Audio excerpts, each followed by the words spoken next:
In its origins, a liberal education always had science in it, though interestingly, people studied science in ancient Greece and Rome and the Middle Ages until very recently for precisely the opposite reason that people are now told to study it. We are now told you should study it because it's a practical skill that you can use in the real world.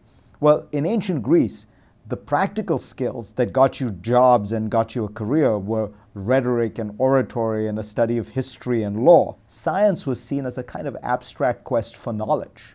The only reason you were doing it was mental stimulation. And yet, for hundreds and hundreds of years, people studied science really just to try to answer the big questions. There was no sense that it could be applied in a way that was practical, would provide you with a career.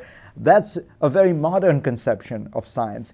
And so I think what's interesting is that even then, when we thought science was useless, we studied it, useless in a practical sense. Today, my argument would be, think about that length and breadth of history when you say that English is useless. Yale has opened a campus in Singapore. And what they've done is they've tried to reimagine what a liberal education would look like.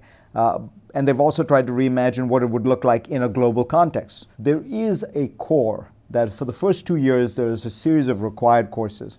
But the requirements are more in method of inquiry, that is in critical thinking, rather than in a particular subject or a particular set of books. You study Aristotle, but at the same time you read Confucius, who was Aristotle's contemporary. And you ask yourself, why did Aristotle have certain concerns about politics, but Confucius had others? What explains this difference?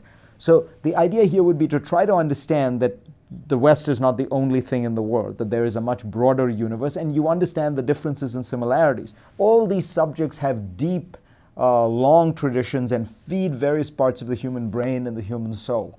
And so recognize that what seems fashionable when one era will not seem fashionable in another, but they all together interact and comprise a liberal education.